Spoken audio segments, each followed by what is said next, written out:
Look, Ireland and India are very different places. Ireland's a small island at the edge of Europe. India is a massive subcontinent in the middle of Asia, but we've a common story. As the modern world came into being, Ireland and India both bore the brunt of British imperial ambition. Both Ireland and India are classic colonies in a sense. We're standing in Mumbai, the amazing financial capital of India, but in the early modern period, it was called Bombay. It was built by an Irishman called Gerald Ainger. He was born in Ireland in the 1630s, and he became one of the most important early governors of Bombay.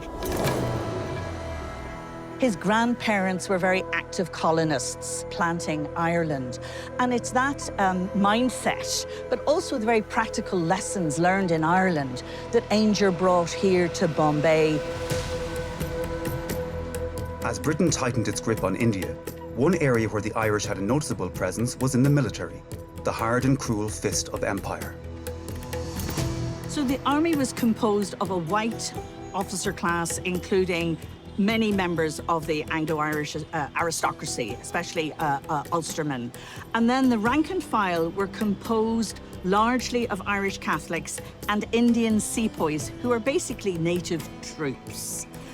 The Irish Catholics were never allowed to become officers. They were treated as if they were indigenous.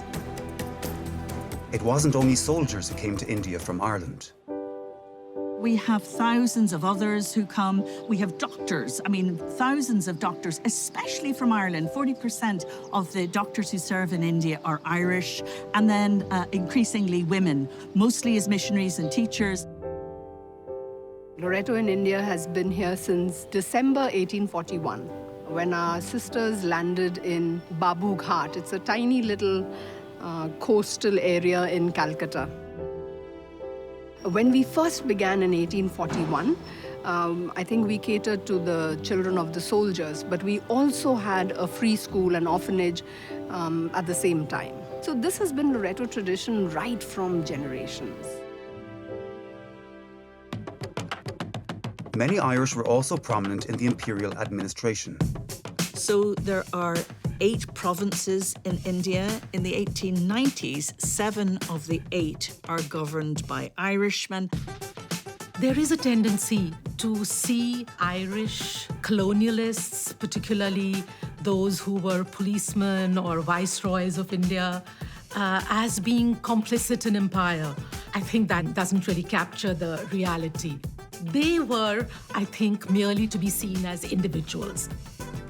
Increasingly, Irish middle-class Catholics joined, if you want, the upper echelons of the Indian civil service.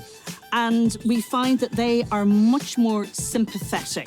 And again, they draw these very striking and very moving parallels between what had happened in Ireland during the Great Famine and what was going on in India. In the case of both colonies, the kind of policies which destroyed the local economies, devastated the peoples of India and Ireland, and famines were an expression of that. In both Ireland and India, resistance to empire was growing, culturally and politically. The sun was about to go down on one of the biggest and most powerful empires the world had ever seen.